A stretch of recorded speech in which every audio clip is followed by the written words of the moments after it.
In May 2023, Richard Turley and Barbara Jones Brown published a book through Oxford University Press entitled Vengeance is Mine, which documents the aftermath of the Mountain Meadows Massacre, including the efforts of church and civic leaders in southern Utah to conceal their involvement in the atrocity through witness silencing and misinformation, as well as evading or stalling investigations by both government agencies and church organizations by lack of cooperation and political maneuvering.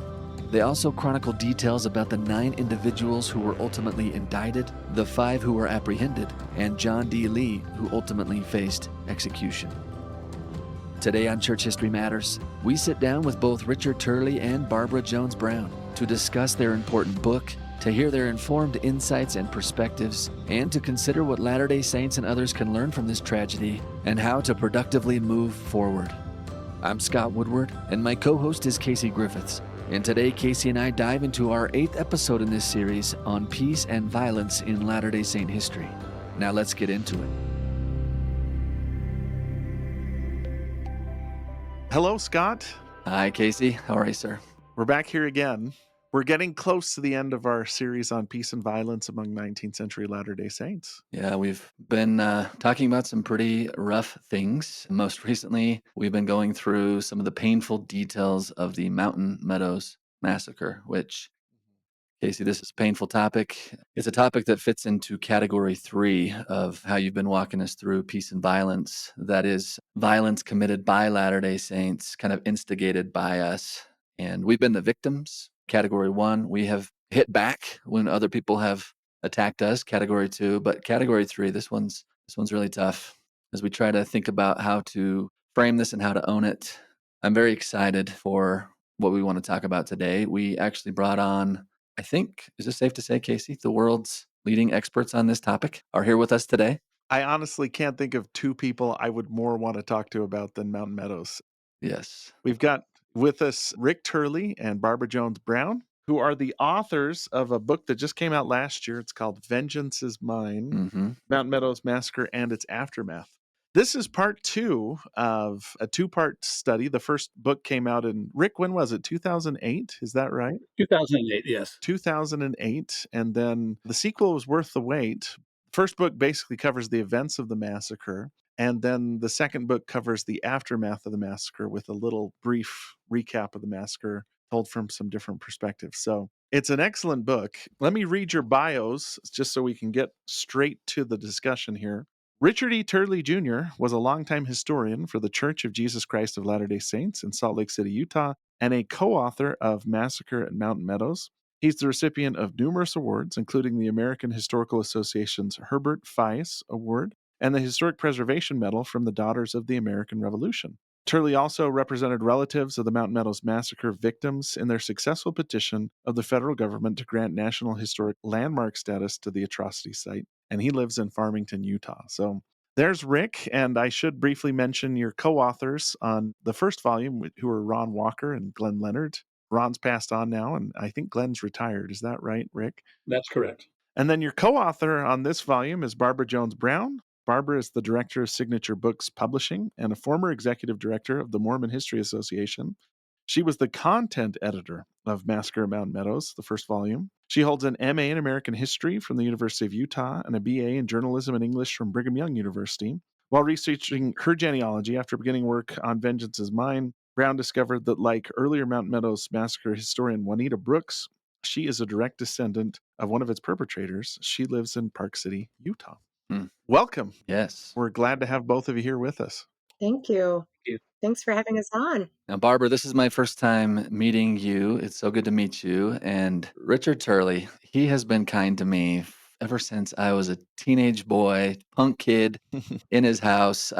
I'm friends with his daughter, Jen, and now your granddaughter, Elise, is one of our favorite BYU Idaho students. She has come and watched our kids, and she's so great. Rick, good to see you again as well. Thank you, Scott. Yeah, you were doing church history before I even knew that it was cool. And now here I am these years later trying to still learn from you, and it's been so fun and so good. So I want to put in a plug for Barbara. Barbara was executive director of MHA for a long time. and implemented a lot of great things. Like there was a seer stone for a while. Is that still a thing, Barbara? That the seer stone gets passed from? Yeah, I can't take credit for introducing that. That was former MHA President Dean May, who was a professor of history at the University of Utah. He went up to MHA's founding father, Leonard Arrington's farm up in Idaho, got a rock off of Leonard Arrington's farm, and then put it on a plaque and called it the MHA Seer Stone. Oh And boy. then we just kind of brought it back. It was President Paul Reeve was the president, and I was the new executive director when we brought that back. That every new president of MHA receives that MHA Seer Stone from the prior president. That's how we had that ceremony of passing on the leadership torch, if you will. And the ceremony I was at, the ghost of Leonard Arrington actually started typing on a typewriter. Like it was It was Leonard's typewriter. We borrowed Leonard's typewriter from his daughter, and we had the typewriter play and pretend to be passing that along through the ghost of Leonard. Yeah, that was Oh fun. my word. Oh my that word. I that's love more it. fun than you expect a historical conference to be. I'll Yeah. say that. Wow. MHA is a party. MHA is a party, and Right. everybody should join. And I want to mention, speaking of historical associations, that Vengeance is Mine has been out for over a year now, Mhm. and it's won several awards. For instance, Vengeance is Mine has won the Juanita Brooks Best Book Award in Utah history from the Utah Historical Society. It won the Smith Pettit Best Book Award from the John Whitmer Historical Association, the Co-Founders Best Book Award from Westerners International, and a praiseworthy award for Best History Book, second place, from Latter-day Saints in Publishing, Media, and the Arts. So Mm.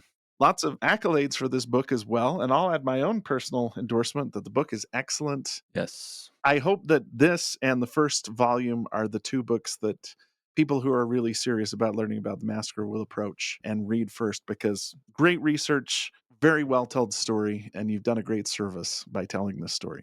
I might add that we had dozens and dozens of helpers. Works of this depth and breadth require the work not just of a single author or two authors, but it requires entire teams of people. And we did research with our teams in 30 plus of the 50 states, plus 3 National Archives facilities, and gathered incredible amounts of information, which we've now made available to public in various forms.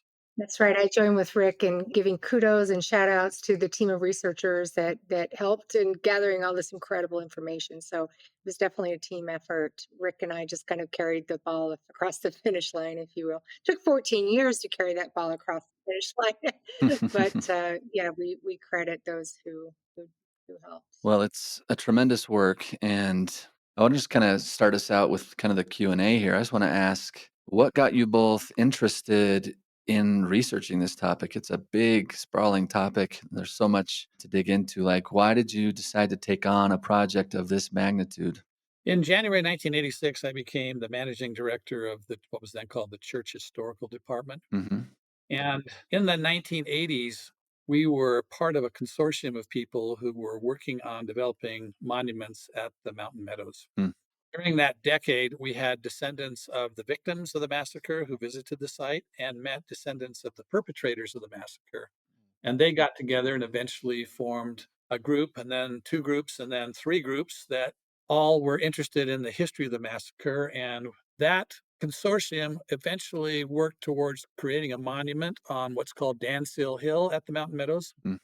It's a monument that was deliberately modeled after the Vietnam War Memorial in Washington, D.C. Mhm. It's a monument of flat stones against a hill that have the names of the victims as best they could be determined by the committee at that time.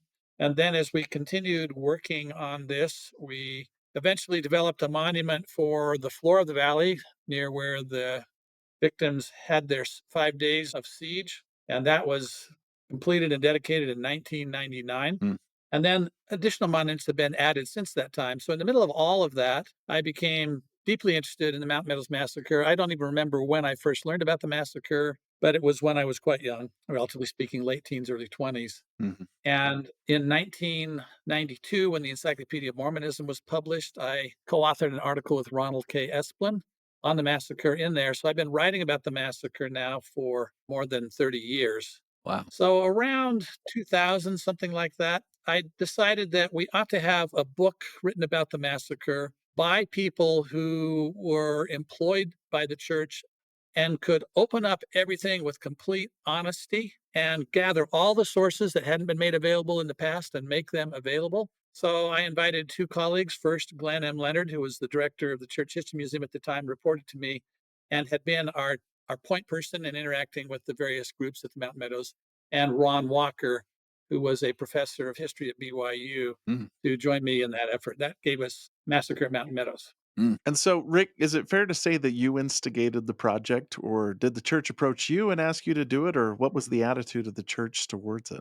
So I came up with the idea, and frankly, a reason for that is when I came aboard the church history department as managing director, I sensed this fear that people had about church history, a fear I didn't think they should have.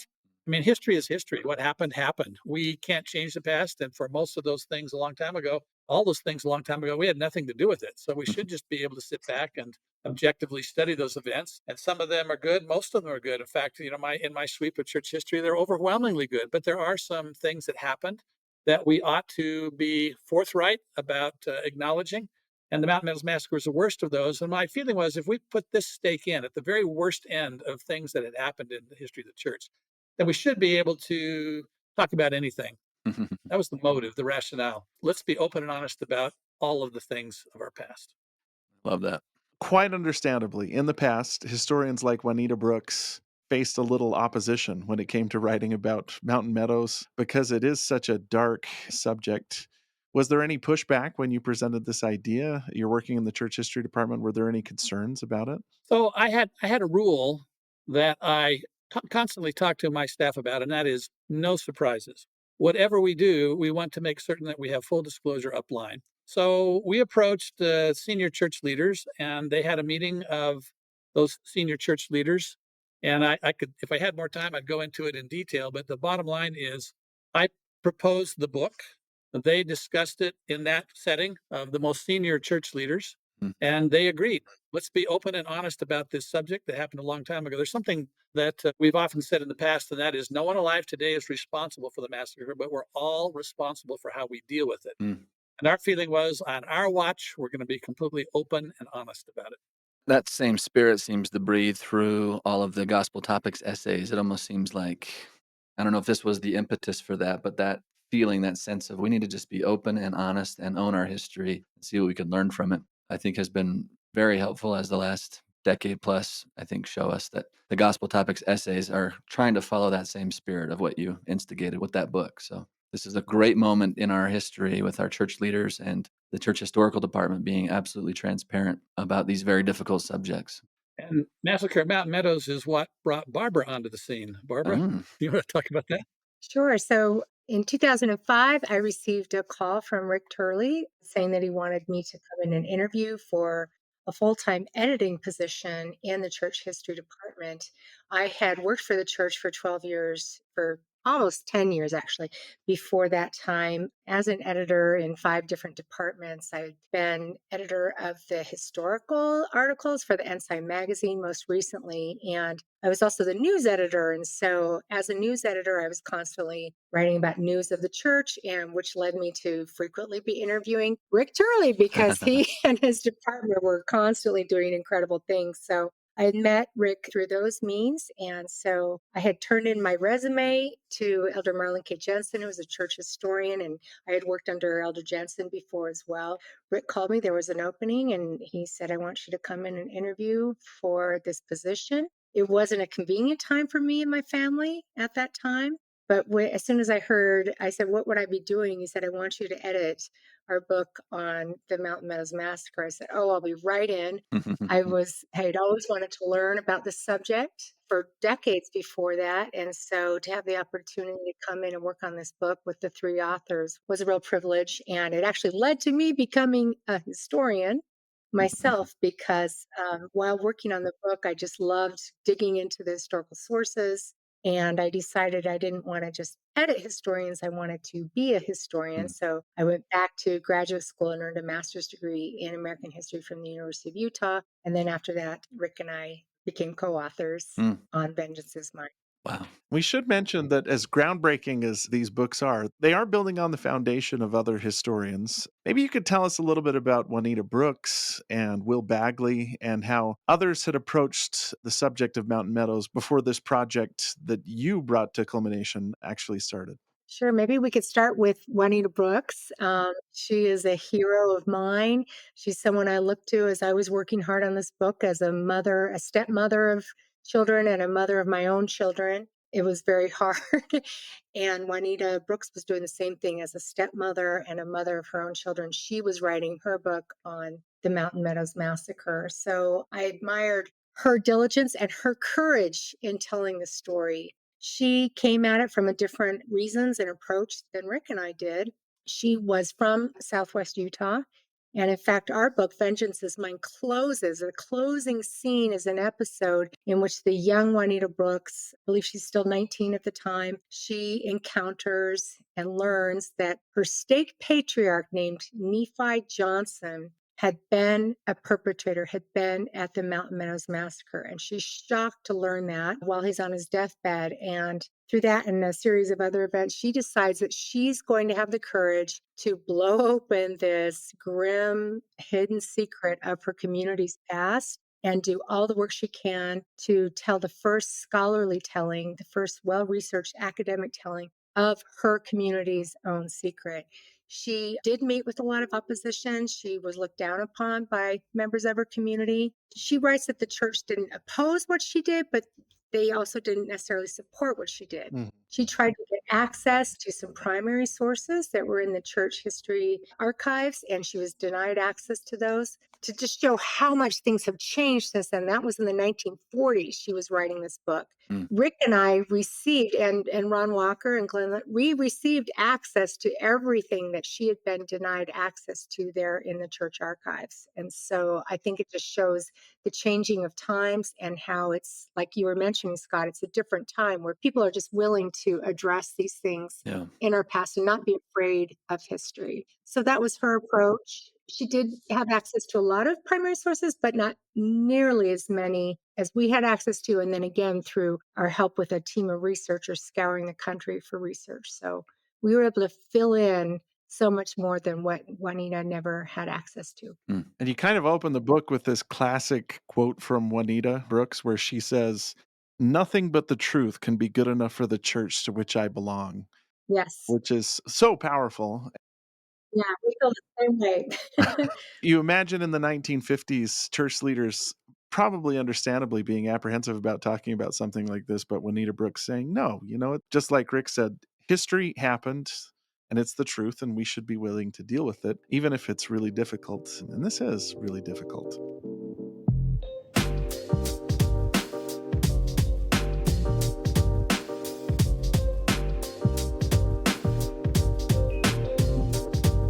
Did you want to talk about other historians, Rick? Sure. So I mentioned this work that began in the 1980s of descendants of victims and descendants of perpetrators coming together and forming various groups. That led to what I've sometimes referred to as a flowering or renaissance of Mountain Meadows studies. People began to tackle the topic again. Juanita Brooks' work had been considered the seminal work in the field up to that point. So a number of people began writing books and articles about it. We don't have time to go over all those, but I think the most substantial book that came out of that period was Will Bagley's Blood of the Prophets. Will is a Western historian, a friend of Barbara and mine. All of us belong to a group that was called Utah Westerners. Will passed away recently, sadly had some health issues. That was probably the most substantial book that grew out of that time period. And our book, this series of two books, as I said, began also growing out of this same time period with a desire to be just completely open and honest. Barbara mentioned that we got access to materials that had been denied Juanita Brooks. Not only did we get access to those and use them, but Ron Walker and I took all of those items, created digital images of them, and then in a publication jointly published by the University of Utah Press and Brigham Young University Press, we published all of these items that Juanita Brooks had been denied, every single scrap of paper with anything on it. So you don't have to take our word for it. You can look at the digital images and the transcriptions and our commentary associated with that. We made it available to everybody. And we should mention that that is the third book that if you really want to explore this subject, you should look at. It's a book that actually has, on a page, here's the scan. So you can see the original handwriting of the notes of somebody that was interviewed on the massacre. It's got Andrew Jensen's collection and a few other historians, if I recall correctly. And so that might be the third book you pick up if you really want to explore this subject. And I might mention three other works that people who are deeply interested in the subject could access. Yeah. We published, myself, Janice Johnson, and Legine Purcell Caruth, who is our Mm. renowned shorthand transcriber. We published a 2-volume set of documents through University of Oklahoma Press that represent all of the legal documents for the 9 people indicted for their roles in the massacre, Mhm. except for the John D. Lee twin trials in 1875 and 1876. And those represent the third item that I want to refer people to, and that is the website mountainmeadowsmassacre.org includes full transcriptions, thousands of pages in parallel columns, showing the transcription of the original shorthand and the 2 transcriptions that later historians relied upon that were not entirely accurate. Oh, wow. That was one of the things, people ask, why does it take 14 years to complete a book? Well, one reason it takes that long is it's not all the sources that seem solid are solid. Historians for a very, very long time relied on 2 transcriptions of the trials, and it turns out they omit things. Items have been changed. We went back and found the extant shorthand for the trials, and we had Legine transcribe those. Then we put them in the parallel columns online so everybody could access them. Legine is one of 3 people, I think, that can translate Pittman shorthand or something like that. She's phenomenal. Yeah. I think it's 2. I'm not sure, but I think it's her and her daughter. I could be wrong, but yeah, it's I'm sure there may be other people around the world because Pittman shorthand was a very popular form for a long time, but it hasn't been used Mhm. for generations. And so it's hard to find somebody. And Legine is one of those brilliant souls who can do it and has been working to teach others. And she's in demand. I understand she's working on the Brigham Young papers too, because all of his discourses were in Pittman shorthand. And there's already been some interesting discoveries there that what we read in the Journal of Discourses and other subjects aren't always accurate transcriptions, at least based on what the original transcriptions say. That's correct. and she also just had a book come out herself. She just published a book co-authored with Paul Reeve and Christopher Rich called This Abominable Slavery, The Battle Over Human Bondage in Antebellum, Utah. Hmm. And that's based on some documents that she transcribed from the Utah legislature's debates over whether to make Utah Territory a slave Mhm. territory or not. So yeah, she's just done incredible work. So this is maybe just one of several reasons why your books are so important. You're dealing with sources that people haven't had access to prior to that. And I think in the conversations I've had with both of you, there were some sources that were sort of dubious, some aspects of the massacre and its lead up that maybe people misunderstood or have been misdirected by for a long time. Can you dive into some of those a little bit? Sure. Maybe Rick could take some and I'll take one. And the major one for me is called Mormonism Unveiled, which has been attributed to John D. Lee as the author. But in fact, we even cite Mormonism Unveiled a little bit in our first book, Massacre at Mountain Meadows. But when we were looking at the aftermath, we found correspondence between John D. Lee's attorney named William Bishop. Mhm. He's representing Lee. Lee is indigent towards the end of his life. Lee does not have enough money to pay him. And so William Bishop convinces Lee, he says, well, if you'll share your life story with me, your autobiography with me, I will publish it. And he knows that Lee's convicted and going to be executed. Mm. So he says, I will take it and I will publish it. And then from the proceeds from that book, I will then recoup my costs. And we found letters. This kind of stunned me, but letters that as Lee is approaching his execution date, he sends to Bishop what he's completed of his autobiography, and he's only written up through 1848. Oh. And William Bishop is very upset with Lee, and he says, look, I'm really interested in the Utah period, particularly all about the Mountain Meadows Massacre. And Lee doesn't finish that. And so William Bishop, and again in these letters, he says, if you'll share your journals with me, then I can take those journals and kind of massage this and make it into a story. Mm. And I won't go into more detail than that, but basically that just has proof that John D. Lee did not write Mormonism Unveiled. And so William Bishop took it, used trial transcripts, and a shorter confession that Lee writes, and he expands it. And essentially, William Bishop wrote this book, attributes it to John D. Lee so he can, sell a lot of copies. And he goes through 19 printings, so we know it sold fairly well. We don't know how much money he actually made, but Mm. once that became clear to us, we thought we can't quote Mormonism Unveiled anymore as coming from John D. Lee.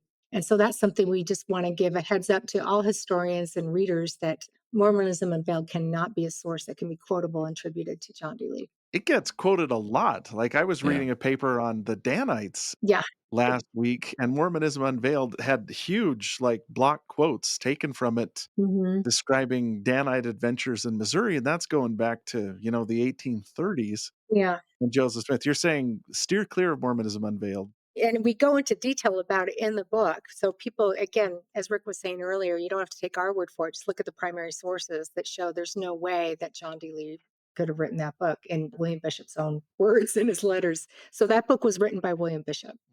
Intriguingly, Bishop, in Lee's voice, so speaking as John D. Lee in Mormonism Unveiled, claims that Brigham Young gathered up all of John D. Lee's journals.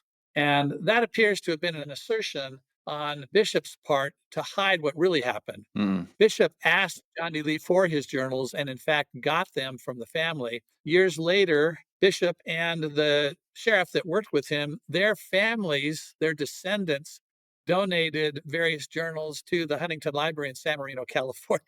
So that's further evidence that they had them and that Brigham Young did not destroy them the way Mm. Lee's voice, actually William Bishop in Mormonism Unveiled, claims that he did. Interesting. What do you think were William Bishop's motives? Was it just completely Money, just money? make money. Okay. Well, to make money. So he wanted to make it very sensational, make it like a tell all, Mm. And he does. He makes it very sensationalized. And then also, by the time John D. Lee is convicted in the second trial, Brigham Young and other church leaders had worked with the prosecuting attorney named Sumner Howard to help bring witnesses to trial to testify against Lee, which leads to Lee's conviction. So Bishop is kind of blindsided by that. He's not expecting that to happen. And so by the time Lee is convicted and Bishop loses that case, he is furious with Brigham Young and really hates him. I mean, you read his writings, he can't stand Brigham Young. So I think some of it was revenge and then also to make back the money, which he states in his letters to Lee, that's how he's going to make the money for defending Lee. Speaking of Lejeune Caruth, Rick was going to maybe talk about the trial transcripts as well. Yeah, so these trial transcripts that I mentioned are very important. When I first began working on the Mountain Meadows Massacre decades ago, the general assumption among historians was that the trial transcripts are solid. I mean, what could be more solid than legal Mm. documents, right? Well, Lejeune was very helpful, along with some of our other workers, in finding out that the transcripts were not verbatim transcripts of everything that happened at the trial. So there were two transcripts that were typically used by historians. One of those transcripts was commissioned by the judge in the case who wanted to write a book. Oh. He could not find the official court reporter at that point, so he got the court reporter's student to make the transcription. The court reporter's student couldn't read all of the shorthand, so he in turn went to the man who had been the church reporter for these purposes, and he had created a separate transcript in which he had deleted substantial portions of what had happened Oh. and changed a lot of what happened. So Lejeune's done a very complicated source chart on all of this to show what happened, but Mm. basically neither one of the transcripts was reliable. Oh, wow. So that then required us to go back to the church's archives and to the Huntington Library in San Marino, California, get the extant shorthand and have that all transcribed by Lejeune. And we did take all of that and put it online, as I mentioned. Now, anybody who wants to do research on this can look back at the original shorthand. They don't have to look at these transcriptions that have been used by historians for generations. They can look at the more accurate shorthand transcriptions that Lejeune did. Wow. Yeah, those are available to the public, as Rick just said, at mountainmeadowsmassacre.org. Mm. And then you just click on a tab that says transcripts, trial Mm-hmm. transcripts. And anyone who wants can see all of those transcriptions that Lejeune did. I mean, and it's hundreds of pages. It's remarkable. And I might mention that there are numerous other sources that have been relied upon in the past without, I think, adequate scrutiny. Mm. So there was a source that was often referred to as the journal of one of John D. Lee's wives, and people Mhm. quoted from it using a typescript. We traced that typescript down to the original volume, which was again at the Huntington Library in San Marino, California. And when we had a staff person go down there and look at the original and compare it to the typescript, there are important distinctions. Mm. So, for example, some people looked at the journal, which has an account of John D. Lee leaving on September 6th, 1857, with a group of people headed out on an expedition. Mm. The way that it's written in the typescript, it makes it sound like John D. Lee is headed towards Washington, Utah, heading south and not southwest towards the Mountain Meadows. So some people had used that to defend John D. Lee and say, no, no, no, he went the opposite. He went a different direction. He was Ah. not involved in the massacre. Hmm. Our researcher who went down there found that later on, there's a portion of the same journal that says John D. Lee returned from a journey southwest. And if you look at the original entry, somebody had taken a sharp implement and they had cut out a line at the bottom of the page. So instead of saying southwest, which is probably what it originally said, they cut it off after the south. So a lot of documents have been doctored, and you have to have the will and the resources to go back to original sources, and they're scattered all over the country if you really want to know what happened. And that's what we were able to do with our team of people. Wow. And one of the things that you've mentioned is that there's these sources that have been doctored in a way that make the church look bad. And there's some that have been doctored in a way that maybe provide justifications for the massacre. For instance, it's long been massacre lore that the Fancher Baker Party were poisoning water sources or that they were getting into conflicts with Native Americans on the way down south. Can you talk a little bit about that side of things? Like, the stories that seem to sort of justify the massacre, and are they reliable or are they pretty dubious too, or where should we land on those? Let me just talk about one of those stories, and then Barbara can talk about others. One of the accusations that had been made from 1857 on was that the members of the party that was massacred had poisoned springs and cattle along the route, particularly in the area around Fillmore. Hmm. And so we looked at that accusation and thought, how can we scientifically test this? Mm. So we looked at various trail journals for this time period and the year before and after, and we collected a series of cases, medical cases, if you will. And I assembled a panel of epidemiologists. These are doctors who are expert in epidemics. Mm. We presented the cases to them, and they evaluated all of the cases. And they came back and they said, without tissue samples, it's impossible to tell for certain, but we believe that what you're looking at here is naturally occurring anthrax, which would have been tracked along the trail by all the cattle companies that came through. Well, Barbara and I had been down to the Fillmore Cemetery. We had seen the grave for a young man who supposedly died from this poisoning. We looked at that grave and we thought, here's a tissue sample right here. Oh my. So we decided that we would, you often say that historians know where the bodies are buried. We literally did in this case. Wow. And so we had to do two things to dig up the body. Number one, we had to get legal permission. Mhm. We had a friend who actually had that interesting expertise, Eric Olson. He had helped exhume some bodies in Mexico of an apostle who died down there and brought them up to Utah. So we asked him to do the legal work, which he did. And then we had to get permission. This boy's name who had died was Proctor Robison. So we got thinking about the name Robison. And I thought, oh, Clarence Robison, the old BYU track coach, was really sort of the senior person in that family.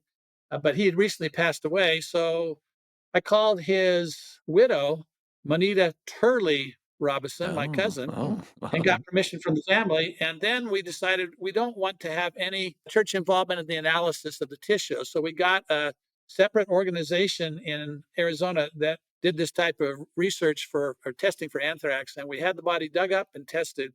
We weren't able to confirm from what was residual in the soil because it's been too long. Mm. But all of the symptoms suggest that we're talking about naturally occurring anthrax here and that there was no poison. Wow. I'm still trying to deal with the fact that you dug up a body. That's thorough research. Like, sometimes I'm like, I don't want to go to the archive this week, but you guys actually exhumed a body and examined it That is to answer. thorough. Thorough fact checking. Wow. We wanted to be absolutely thorough. Yeah. Barbara, you want to talk about other false accusations that were made? Sure. Yeah. We call them victim blaming, Mm-hmm. call it victim Mm-hmm. blaming today in today's parlance. But this is where you do all kinds of things, saying horrible things about people to as if to justify their murder, as if to say that they deserved it. Yeah.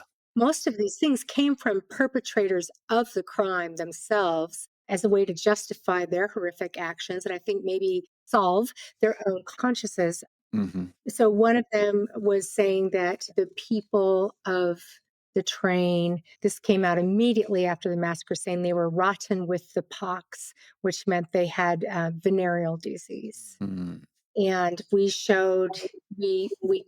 cited forensic anthropologist Shannon Novak's work. She had looked at the bones and could say that there was no sign of venereal disease in these folks. We didn't think there was anyways, but we were able to cite this scientific research to rule that out.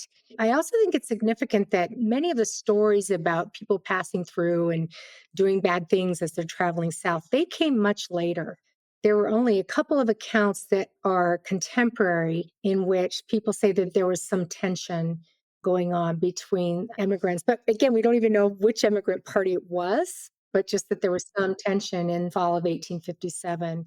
But for the most part, it was very important to us to debunk all of these falsehoods, again, that were started by perpetrators themselves, and to just show these were innocent people in the wrong place at the wrong time, and they did nothing to bring on what happened to them. Even if just one person had been murdered, Yeah. nothing justifies what happened to these innocent people, most of whom were children. And were you able to validate the claim that some made after the murders that those in the party had been saying that they were involved in the martyrdom of Joseph and Hiram Smith? How much can we believe that? And that maybe had triggered some Latter-day Saints to feel like they needed to avenge the blood of the prophets. Yeah, we found absolutely no evidence that any of the people in the train had anything to do with the martyrdom of Joseph and Hiram or that they were even in Missouri. They, to our knowledge, those that we were able to document and find were all from Arkansas. Mm, The place that rumor starts is with John D. Lee. mm, We have Wilford Woodruff's journal account. He records on September 29th, 1857, what Lee tells Brigham Young and Wilford Woodruff, who's the church assistant church historian at the time. He says, well, these people were, again, part of this victim blaming that we were talking about. He says that they were involved in poisoning. And then he says that they were in the mob in Missouri and Illinois. mm. But there's just absolutely no evidence to support that at all. So we know we can, with that one, we can look exactly where the impetus of that rumor started. It was in September of 1857, as well as the poisoning rumor, which Lee also spreads as well, and other perpetrators do as well. So what do you do when it comes to motive? I mean, you have to sort of try to come up with something. There's this act that happened, something triggered this group of church leaders slash state militia to enact this horrendous act of violence. What have you been able to get at in the sources in terms of like actual motive for this group to do that? We combed the literature on the history of violence, which is extensive, Mm, to learn how mass killings like this occur. yeah. And generally, there's a similar sequence that occurs in mass killings, which sadly happen all over the world through time. Mm, We wish we could say this was the only instance of it, but it's not. It's happened repeatedly in the United States. I think one of the things we need to remind people of is that in addition to the Mountain Meadows Massacre, which a lot of people have devoted attention to, when we talk to a lot of our native friends about that, they say, why isn't more attention being given to, say, the Sand Creek Massacre or the Bear River Massacre? And their point is well taken. mm, And there are massacres of Native peoples in the state of Utah as well that haven't received a lot of attention. The Circleville Massacre is one of those examples. If you look at the history of mass killings through time, you see that certain similarities exist. One of those is that the environment at the time is unsettled. This was a period of the Utah War.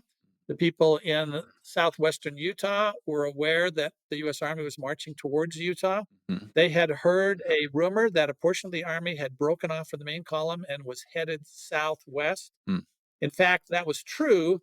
They didn't know that they had been sent on another mission, but they thought that perhaps from their intelligence, they were going to emerge from the canyons just north and east of Cedar City, mm, and they might attack them. So the people are unsettled, they're uncertain about their future. That's one of the things that happens. Then, under those conditions, people tend to make poor judgments because they're edgy.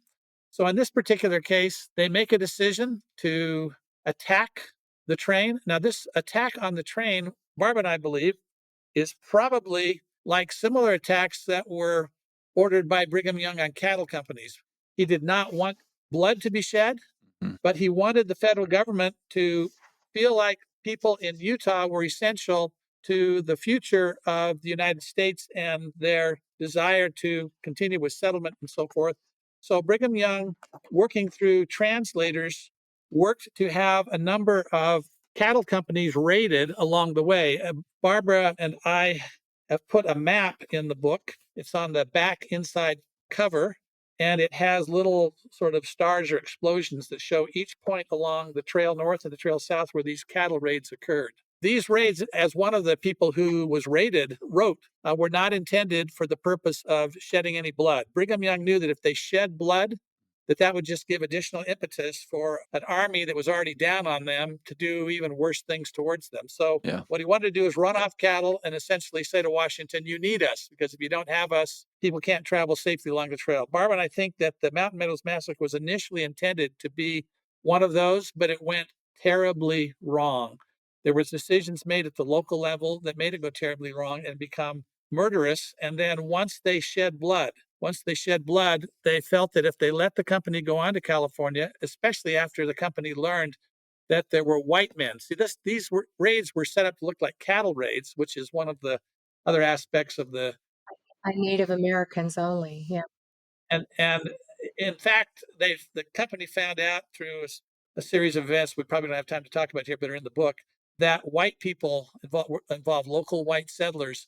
And so they decided locally that if we let this company go on to Southern California, while we already are in danger of an army emerging from the mountains in the east, they will raise an army from the west. We'll be pinched in between. And they made the very horrible judgment that it's either our families or their families, and they therefore decided to massacre them. Now, Mm. in better times, they should have thought. They should have thought that if they massacred an entire company and that company did not show up at its expected destination in California, that people would know something terrible had happened. And they should have thought that Paiutes did not have a reputation for killing large groups of people like this, and that immediately it would be suspected that it was whites who did the killing. In this type of complex situation where they were feeling the pressures of the time, they didn't do that, and that's very common with mass killings. Mm. And I should note, I visited the massacre site with both of you back in September at the John Whitmer conference, and I'd not heard that narrative before, that maybe it wasn't a premeditated massacre, it was a cattle raid that went wrong, and then everything spiraled into this bloody cover-up where over 100 men, women, and children are killed. I don't know if that makes them look better or worse, but that is one possibility, correct? Either way, like there's no making this look any better, no matter what the reason behind, killing innocent men, women, and children. But one reason why this interpretation came out is because in Vengeance is Mine, we dedicate a whole volume just to the aftermath of the Mountain Meadows Massacre. So we've been able to dig deeper than anyone ever has before. Hmm. And so the thing that surprised me as I was working on volume 2 was there was another raid of a different cattle company on approximately October 3rd, 1857, including some of the same people who had participated in the Mountain Meadows Massacre. And they raid this other company, run off their cattle, don't kill anyone. And then again, looking at this massive amount of information that was gathered, then we found that there was another raid that almost happened and then some raids that did happen all between September 7th and October 3rd, 1857. So when you see all of these raids on cattle companies, in only one case was a different immigrant was killed in a different company up in northern Utah near the Utah-Idaho border. But you look at all these raids happening at the same time with the same circumstances, then you're like, something else is going on here. And that's where, again, just we dug deeper and deeper and realized that there was this policy of encouraging cattle raiding, as Rick described, as part of the Utah War, as part of the Saints' effort to try to convince the federal government, pull the troops back, or this kind of thing is going to happen. So this is the analog or the complementary story to the one we frequently hear told in Utah history about Lot Smith and his raiders. Hmm. from the Nauvoo Legion going up and attacking the supply trains for the U.S. Army. These are civilian supply trains that were supporting the U.S. Army. Hmm. Those raids are typically celebrated in Utah history books. And so the raids that were occurring along the trail of cattle companies were quite similar to those. Hmm. Hmm. Yeah, it was all part of that same strategy to end the Utah War and prevent federal troops from occupying Utah territory.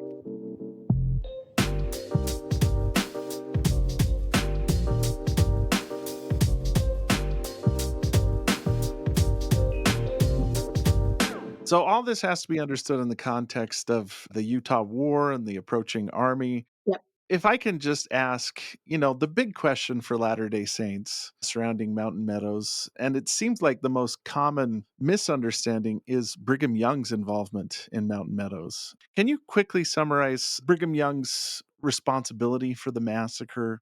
What does he bear responsibility for, and what is maybe unfairly put on him in relation to what happened at Mountain Meadows? We didn't find any evidence, just like our predecessor, Juanita Brooks.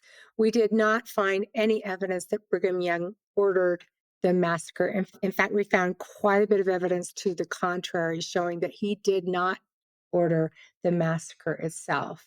We do agree also with Juanita Brooks's interpretation that during this time of war, there was a lot of strong rhetoric, some violent rhetoric at times that was coming from Brigham Young and other church leaders. Yeah. And it certainly led to an environment in which that environment Rick was describing, where people were kind of fearing what was going to happen. And in such a case, an environment like that, it led to their choosing to participate in violence rather than maybe in other times they wouldn't have done so. So the violent rhetoric contributed. And again, with this policy, though he repeatedly said he didn't want a drop of blood shed in Utah, ultimately, when things went awry, and then local leaders made this decision, oh, well, we need to wipe out these witnesses in order to protect ourselves, it ultimately did start with a war strategy. But again, it was this time of war, it was a strategy, but did he intend to wipe out innocent people in order that? No. And we're just glossing the surface here, but if you want to dig deep into this, we encourage you to read Vengeance is Mine, and you can see for yourself all of the documentation we have that supports this conclusion. Local leaders are the ones primarily responsible. A question that was asked when we were on the tour, I'd love for you to answer right now, is how come John D. Lee is the only person who seems to face justice for this? Was he singled out? Was he a scapegoat? Or what's the reason why John D. Lee was the person who became most associated with the massacre? So in Massacre at Mountain Meadows, we have an appendix in which we list all of the men who we believe had some responsibility for carrying out the massacre. And I don't remember the exact number, but we accumulate between 50 and 60 people who have some type of role in that. Early on, when the federal officials began to investigate this case, they decided that they were going to go after leaders primarily. They wanted leaders for a couple of reasons, one of which was that they felt that they bore the most responsibility. And second, these leaders were also local church leaders. They were antagonistic towards the church, and they felt that if they could bring in stake presidents, which both Isaac Haight and William Dame were, that sort of ties them. And in those days, there weren't as many stake presidents as there are today. Being a stake president was a pretty lofty position and tied quite Yeah. closely to the senior leaders above them. So the feeling was that they could somehow or another indict those people, then it gets it close to Brigham Young and George A. Smith. And for political reasons that we explain in Vengeance is Mine, a sort of tug of war for power in the territory, they really wanted to knock down Brigham Young and George A. Smith and get Latter-day Saints disenfranchised. Hmm.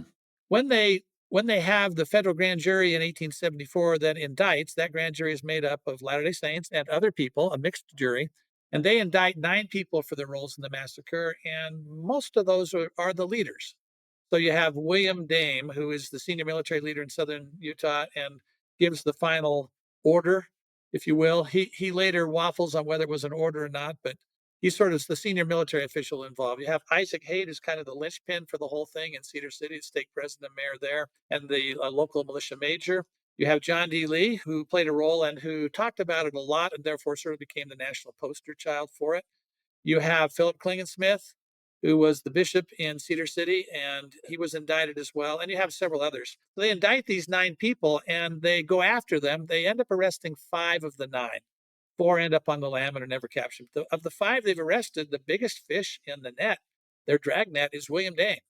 And so he's the one they want to go after. Let's go after William Dame. But they did not have the evidence they needed to convict them. So they did what prosecutors have done for ages, and that is if you're trying to break up a conspiracy and you get a bunch of fish in your dragnet, you go to the small fish and get them to cop on the big fish.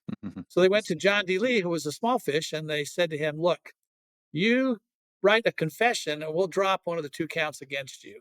If the confession is satisfactory, we'll drop the second count and you get to walk. So John D. Lee checked with his attorneys. They said, there's a lot of evidence against you. This is probably the best deal you're going to get. So he accepts the plea deal. He sits down and writes a weak confession. They get it back, declare it's not satisfactory. And now, because they don't have the goods on William Dame, they decide they are going to go against the man they do have the goods on, and that is John D. Lee. So that's how he ends up on the point of the spear. I think you mentioned when we were at Mountain Meadows, John D. Lee had a big mouth too. Like he goes back to New Harmony and pretty much declares that it happened shortly after the event actually happened. So he was kind of his own worst enemy when it came to this. And like what Rick pointed out, he was caught as well. Others also either turned themselves in or were caught, or in the case of Philip Klingensmith, he turned state's evidence early on. And so Lee was caught. We have a dramatic chapter about Lee's arrest. So he's caught, and then he did murder people. There were witnesses that came down in Lee's second trial who testified seeing him kill people at the Mountain Meadows. And so was he a scapegoat? It depends on how you define scapegoat. Should more people besides John D. Lee have received justice? Absolutely, many more people. Ultimately, it is just him. But was he innocent? Was he an innocent scapegoat? Absolutely not. He did participate in the conspiracy and then the actual murder of people at Mountain Meadows. Another myth that our book debunks was that after Lee's convicted, that the prosecution just decides, okay, we're done. We got our one token guy. We're not going to prosecute this anymore. But in fact, this was a big surprise for me. The sources showed that Sumner Howard, who again was the prosecuting attorney in Lee's second trial, he is trying to get other convictions, and he's trying to get other perpetrators arrested and trying to get evidence on others, and he's just never able to. He's never able to get the funding from the federal government sufficient to support posses going out and searching and hunting down these perpetrators that are living on the lam. But he does for a time try to bring other perpetrators to justice. So it wasn't just Lee was the token person. It just unfortunately worked out that way, that only one person was convicted. And Judge Jacob Foreman, the judge in the trials, also was trying to do what he could to help bring people to justice. So help us understand why it took so long. The massacre occurs on September 11th, 1857, and we don't get even our first indictments until what, July of 1875? September 1874. September of 74. Okay. I know there's a civil war in there, but that only goes till 65, doesn't it? And then part of my question is there more you think the church could have done in the first 4 years before the Civil War breaks out to facilitate a legal resolution? Or was there just such a tension between them and the government that they didn't want to facilitate and pursue that? Or I guess it's a jumble of questions, but why does it take so long? It's an excellent question, and one that needs to be asked. Probably the question Barbara and I have had most from people is basically, what did Brigham Young know and when did he know it?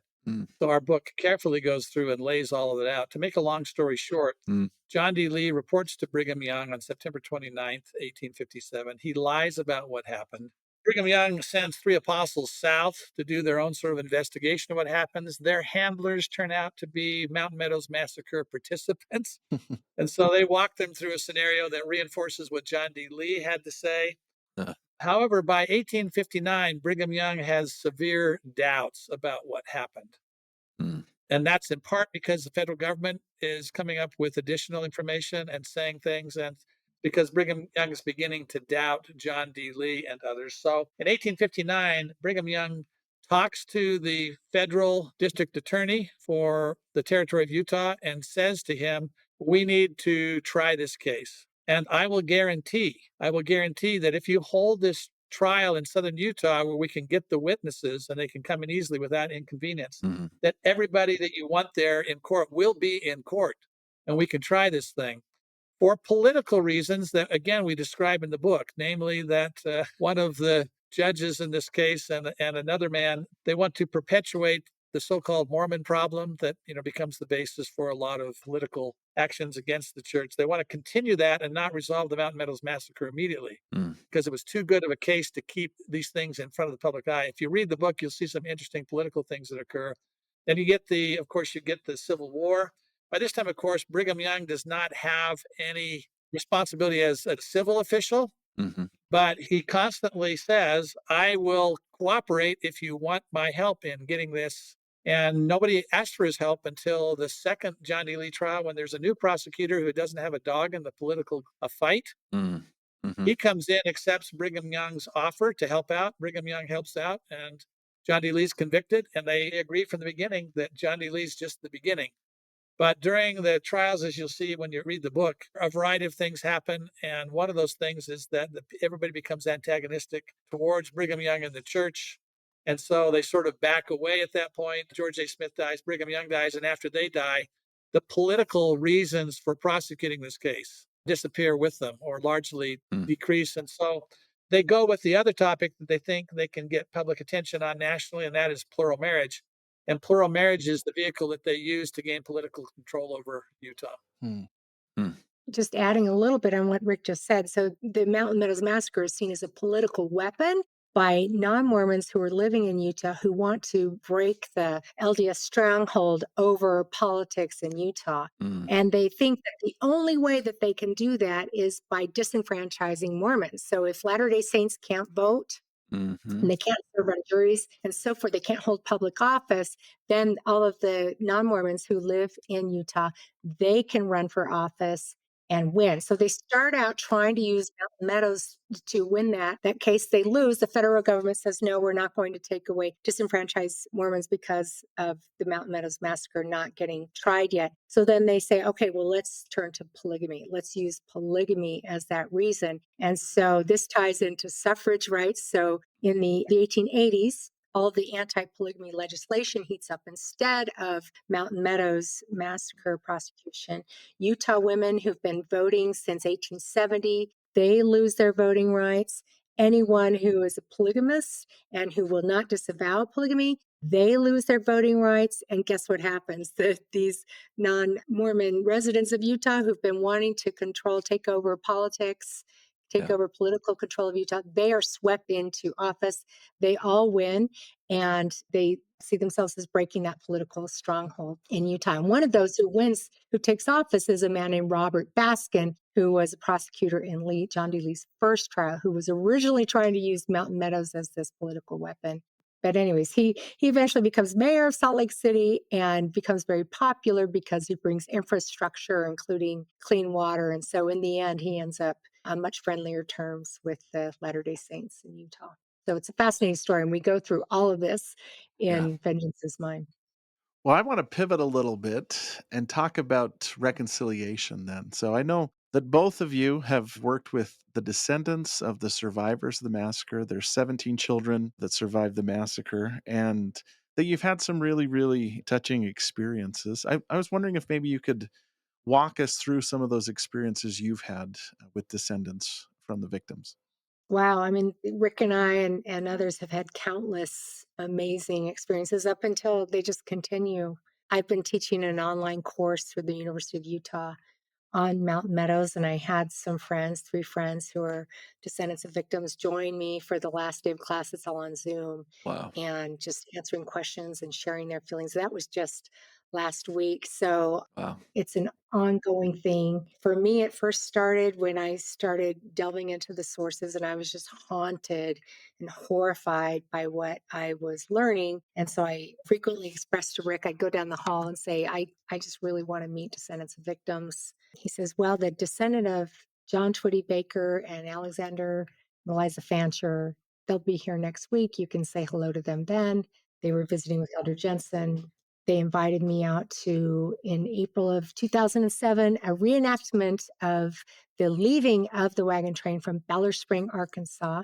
In April 2007, all of the descendants were invited to that. So I flew out there and started making friends. Then some of those folks we made friends with would come out and visit us in Utah.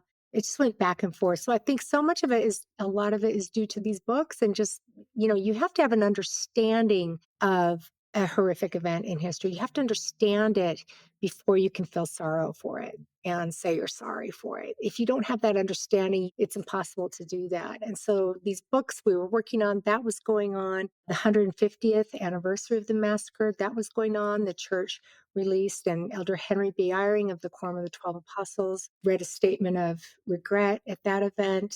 Just countless events like this and friendships that continue to go on. Casey, you mentioned that Rick and I, we led a tour group to the Mountain Meadows as part of the John Whitmer Historical Association that was in St. George this year.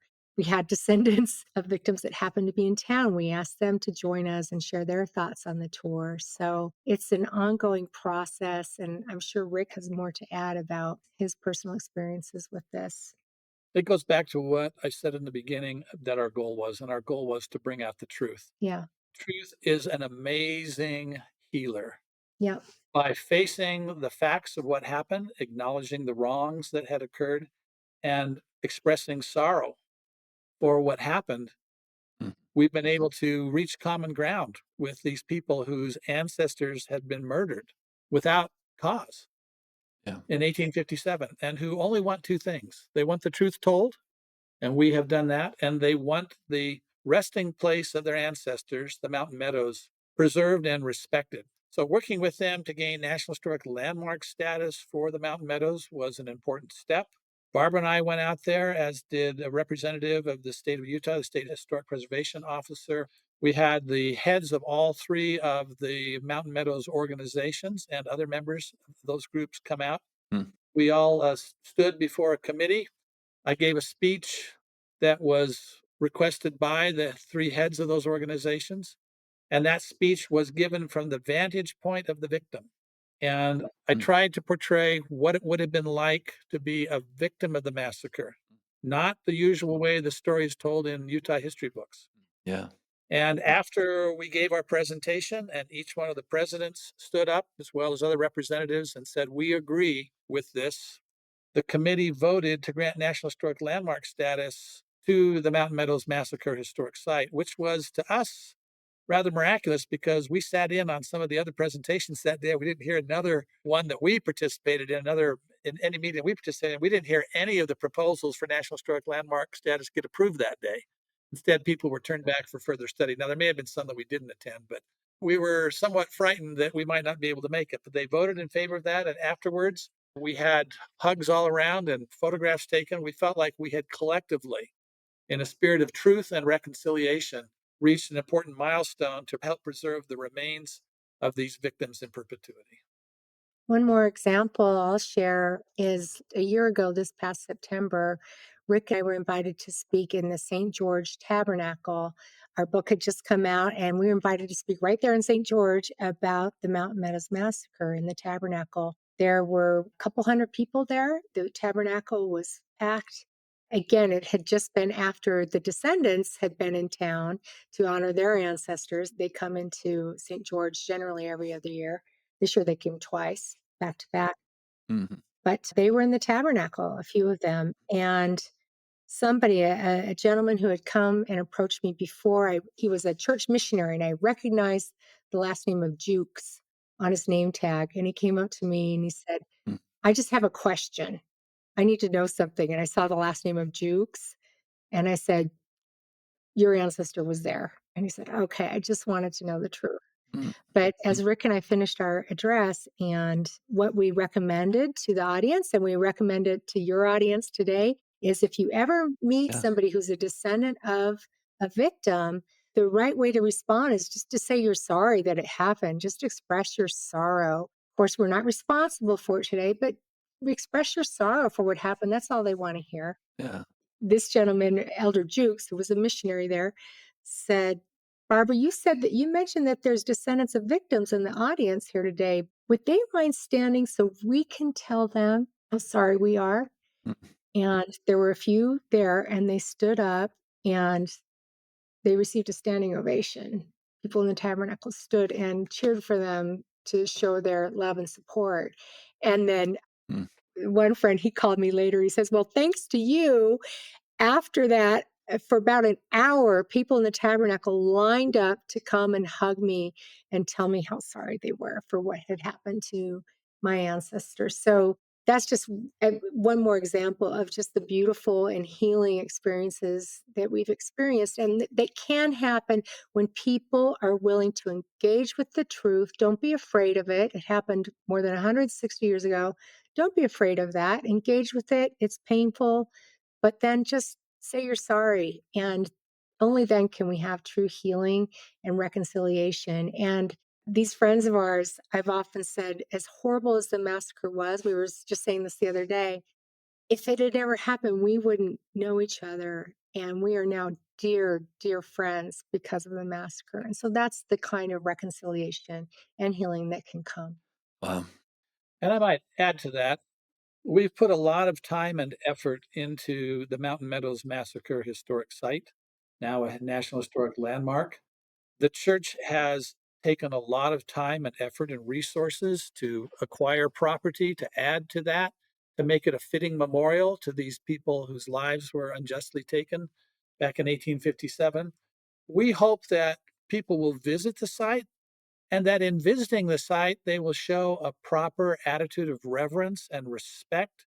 In the past, some people have written on markers or otherwise defaced things. We would ask them not to do so, but instead to recognize that this is a site where they should feel a sense of reverence and awe. We hope they'll study what we've written about it so that they fully understand it when they visit it. We think that the way the property has been preserved helps you to visualize it in a way you otherwise would not be able to do. And so those two things, recognize the truth and then respect the land and the victims who are associated with that site.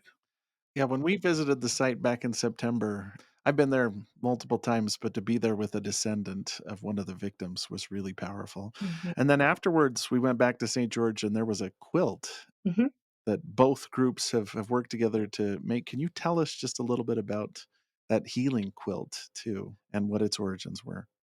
Sure. There's actually two quilts. They're twins. Mm, One hangs in Carroll County, Arkansas, which is where many of the immigrants were from. And the other hangs in the old county courthouse in St. George, Utah. St. George didn't exist in 1857, but it is the major city today that's closest to the massacre today. But it was when a dear friend of mine, one of these close friends we've been talking about, Diane Fancher, was staying with me in her home in one of these back and forth visits. And she says, our lives are like threads. And when we thread our lives together, we can make beautiful quilts.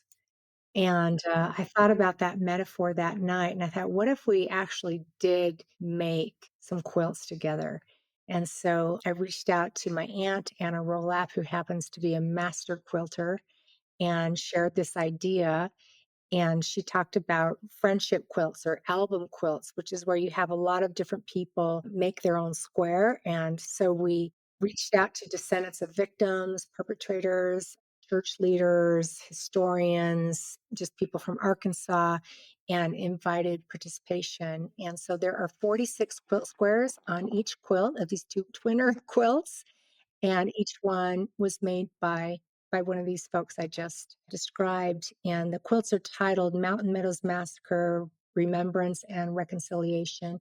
And people were free to write whatever they wanted to write on these squares. It's a really powerful symbol of how people can come together in a spirit of healing.